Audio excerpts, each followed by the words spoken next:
मेरे साथ बोलिए, भारत माता की। क्यों भाई, क्या हो गया है चाय बासा वालों की आवाज को? अरे ऐसी आवाज नहीं चलेगी। परिवर्तन करना है या नहीं करना है? जोर से बोलिए, करना है या नहीं करना है? सरकार बदलनी है या नहीं बदलनी है? तो मेरे साथ दोनों हाथ उठाइए, विजय के संकल्प का मुट्ठी बीजिए और प्रचंड आवाज से बोलिए, भारत माता की, भारत माता की, भारत माता की। आज के कार्यक्रम में मंच पर उपस्थित श्रीमान दीपन प्रकाश जी, विपक्ष के नेता और पूर्व मुख्यमंत्री श्रीमान रघुवर दास बाबूलाल मरांडी जी, भाजपा के राष्ट्रीय उपाध्यक्ष श्री रघुवर दास जी, मेरे मित्र और मोदी जी की मंत्रिपरिषद में मेरे साथी पूर्व मुख्यमंत्री श्री अर्जुन मुंडा जी, जिनको ये सीट जीतने की जिम्मेदारी दी है, ऐसे केंद्रीय मंत्री राव साहब दानवे साहब खड़े होकर परिचय कराइए। हमारे भाजपा के प्रभारी पूर्व उत्तर प्रदेश के भारतीय जनता पार्टी के अध्यक्ष, जिनके नेतृत्व में उत्तर प्रदेश में परिवर्तन आया, ऐसे श्री लक्ष्मीकांत जी खड़े होइए, लक्ष्मीकांत वाजपेयी जी, भाजपा की राष्ट्रीय मंत्री बहन आशा लाकड़ा जी, श्री हरेश त्रिवेदी जी, मंचों पर उपस्थित भारतीय जनता पार्टी का सांसदगण, विधायकगण, प्रदेश पदाधिकारी और आज इतनी बड़ी संख्या में आए हुए सिंहभूम क्षेत्र के और चाईबासा के प्यारे भाइयों, बहनों, माताओं और मेरे जिगर के टुकड़े जैसे युवा मित्रों, आप सभी को जोहार, प्रणाम, नमस्कार। मित्रों, आज सबसे पहले धरती आबा भगवान बिरसा मुंडा को प्रणाम कर जोहार कर मेरी बात की शुरुआत करना चाहता हूं।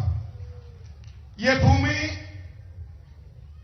बाबा तिलका मांझी, वीर तेरंगा खड़िया, शहीद उदू भगत, सीधो कानू, गणपत राय, देवी फूलो जानू, देवी माकी मुंडा की भूमि है।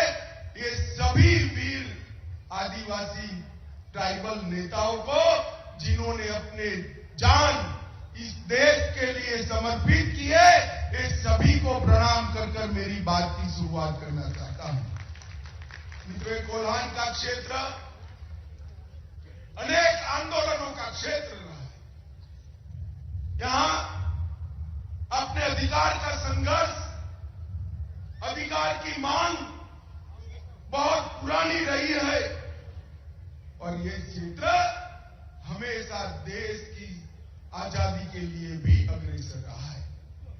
अभी सन 57 की क्रांति का युगल फूका भी नहीं था, तब 19 नवंबर 1837 में सिरंसिया घाटी में 400 अंग्रेजों की टुकड़ी को पोटा हो के नेतृत्व में यहां पर बड़ी लड़ाई लड़कर उसका सामना किया गया।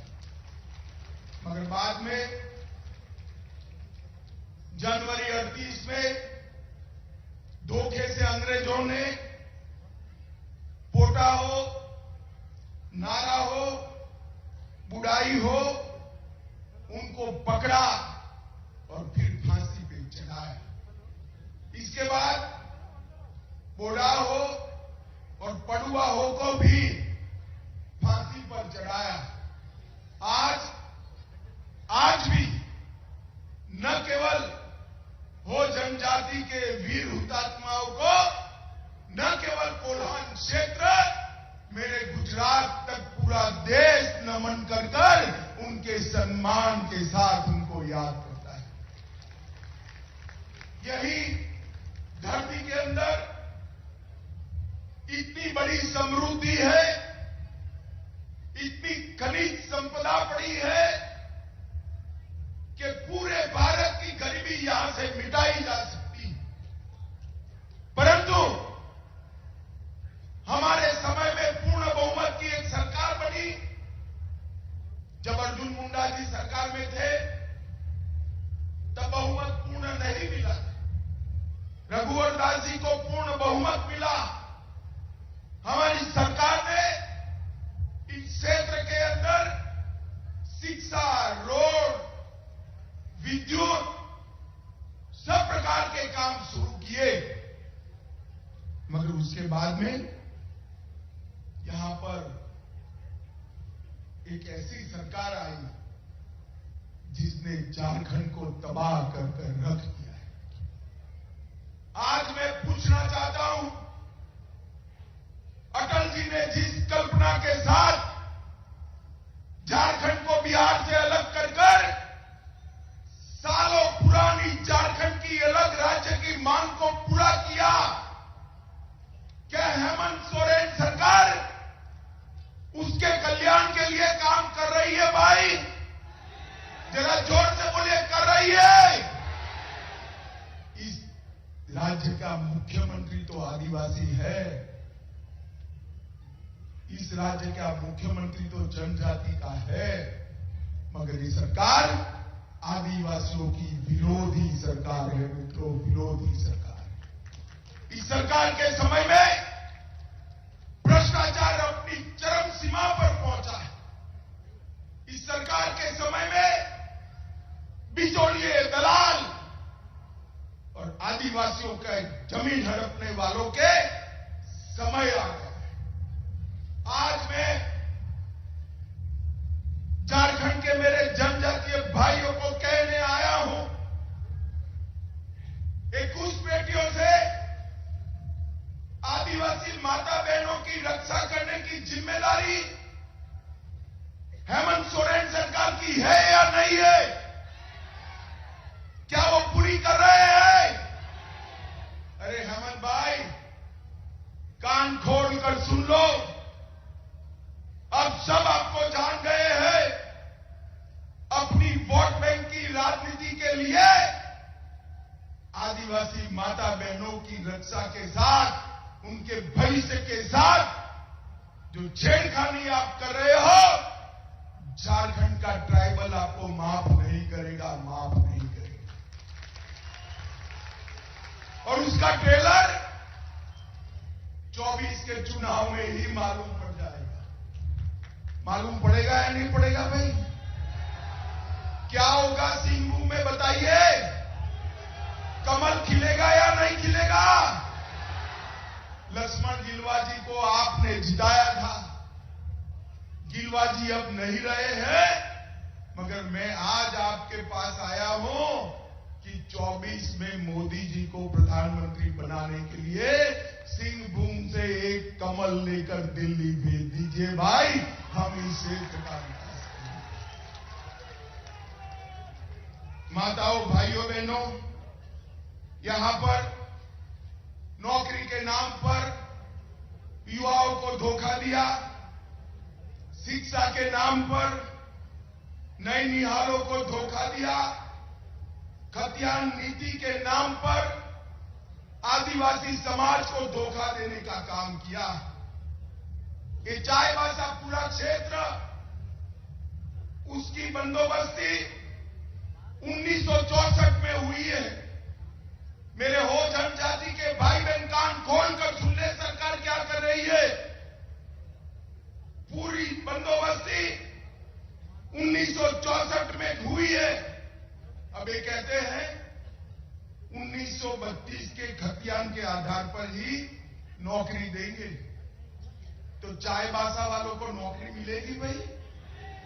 जरा जोर से बोलिए, मिलेगी क्या? अरे काहे को भाई विभाजन कर रहे हो? नौकरी की संख्या बढ़ा दो।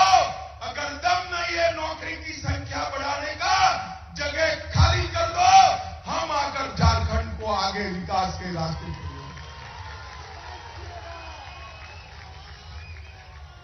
आदिवासी, नॉन आदिवासी, पिछड़ा और आदिवासी, ये क्या लगा रखा है? झारखंड को बर्बाद करने पर क्यों तुले हो भाई?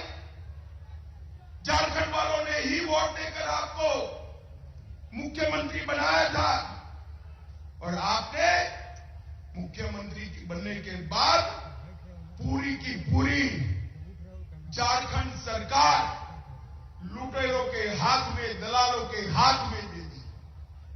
और माताओं, भाइयों, बहनों, अवैध घुसपैठिए जनजातीय बच्चियों से जबरन शादी कर रहे हैं और उसके बाद में उनकी जमीन ऐंठ रहे हैं। मैं आज चेतावनी देना आया हूं हेमंत सरकार को कि घुसपैठियों की इस हिमाकत को रोकिए, वरना झारखंड की जनता आपको माफ नहीं करेगी। वोट बैंक की लालच जनजाति के हित से बड़ी नहीं हो सकती। और आपने तो आदिवासी होकर एक काम किया है। वोट बैंक की लालच जनजाति के हित से बड़ी नहीं रखनी चाहिए। मित्रों, मैं आज इनको कहने आया हूं कि आदिवासी माता बहनों की रक्षा करना हम सबकी जिम्मेदारी है। आपके दिन समाप्त हो चुके हैं। झारखंड में जनता जाग चुकी है, आपके खिलाफ खड़ी हो रही है।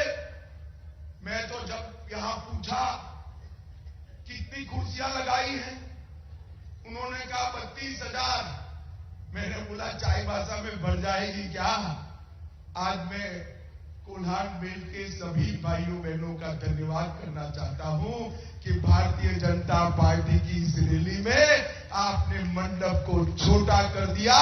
सारी की सारी कुर्सियां भरकर भारतीय जनता पार्टी को समर्थन देने का काम किया है। माताओं, भाइयों, बहनों, ये जब इनकी सरकारें चलती थी, कांग्रेस की सरकारें चलती थी, यहां वामपंथी उग्रवाद चरम सीमा पर था। 2014 में मोदी जी देश के प्रधानमंत्री बने। हमने सुनियोजित तरीके से विकास और कठोरता से हथियारी ग्रुपों का सामना करने की रणनीति को एक साथ चलाया। और आज मैं कह रहा हूं, 2009 में वामपंथी घटनाएं 2258 थी, 2021 में 500 से कम होकर रह गई है। वामपंथी उग्रवाद समाप्ति की ओर जा रहा है। मित्रों, 2022 में लोहरदगा में हमने एक बहुत बड़ा संयुक्त अभियान चलाया।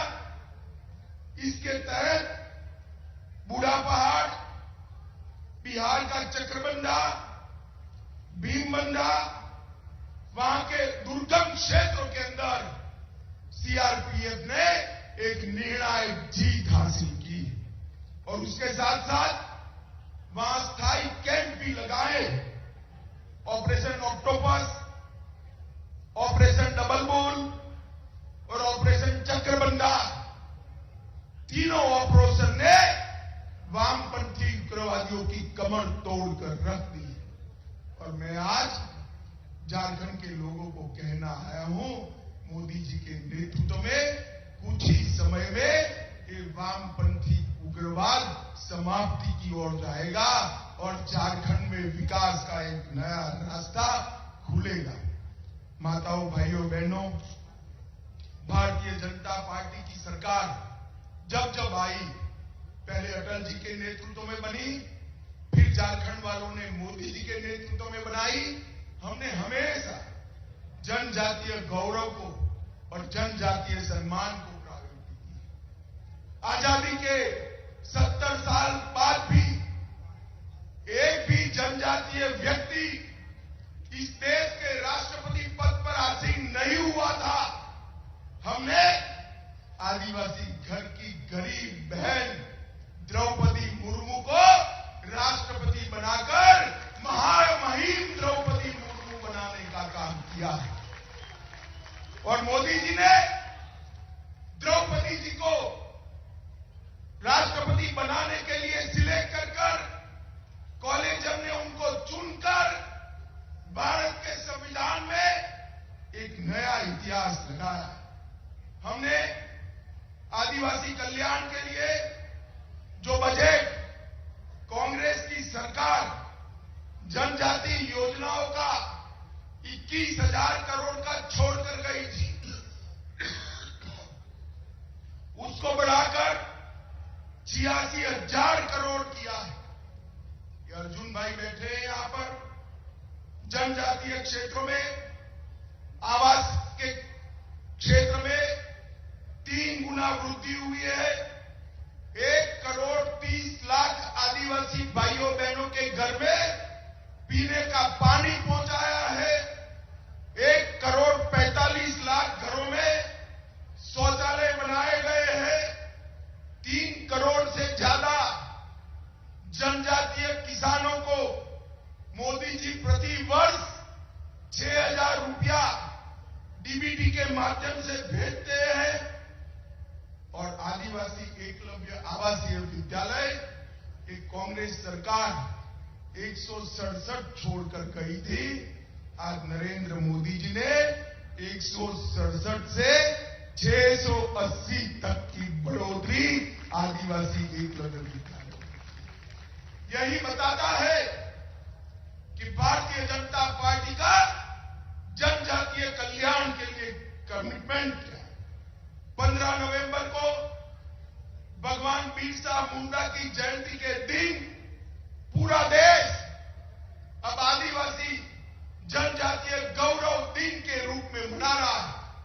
और जब तक हमारा लोकतंत्र रहेगा, भगवान बिरसा मुंडा को न केवल जनजातीय भाई बहन, पूरा देश सम्मान के साथ 15 नवंबर को याद करे। इस प्रकार की व्यवस्था नरेंद्र मोदी जी ने की है। आज मैं चाईबासा के क्षेत्र के लिए अपना एक दुख लेकर आया हूं। प्रधानमंत्री मोदी जी ने खदानों के क्षेत्र में और विशेषकर आदिवासी भाइयों बहनों के लिए डिस्ट्रिक्ट मिनरल फंड बनाया था। वो डिस्ट्रिक्ट मिनरल फंड का प्राथमिक सूत्र था कि वो इसके लिए कल्याण होगा, इसके कल्याण के लिए खर्च किया जाएगा जहां पर खदानों के कारण आदिवासी भाई बहन विस्थापित हुए। कुल मिलाकर देश भर में 63,858 करोड़ रुपया डिस्ट्रिक्ट मिनरल फंड का आया और झारखंड के हिस्से 8,301 करोड़ रुपया है। रघुवर सरकार थी तब तक तो सब कुछ ठीक चला, मगर जैसे ही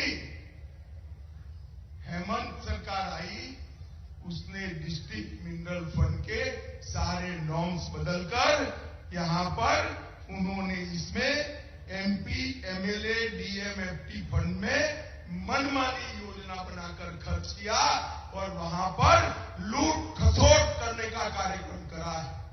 मुझे बताए चाईबासा वाले, मोदी जी ने जो फंड आदिवासियों के लिए भेजा है, ट्राइबल के लिए भेजा है, जनजातीय भाइयों बहनों के लिए भेजा है, ये इनकी लूट खसोट के लिए हो सकता है क्या? जरा जोर से बोलिए, हो सकता है क्या? आप इसके साथ सहमत हो क्या? अरे हेमंत जी, चाईबासा की आवाज सुन लो, ऐसा मत समझिए जनजातीय भाई बहन कुछ देखते नहीं है, समझते नहीं है। आपकी ये जेब भरने की योजनाएं उनको सब मालूम है। जब आप मैदान में आओगे चुनाव के, तब मालूम पड़ जाएगा। इस क्षेत्र के अंदर घुसपैठ के माध्यम से, शादियों के माध्यम से जमीन हड़पाने का जो प्रयास चल रहा है, भारतीय जनता पार्टी इसकी घोर निंदा करती है और अब इसके खिलाफ संघर्ष भी करेंगे। मोदी सरकार ने झारखंड के लिए ढेर सारे काम किए हैं।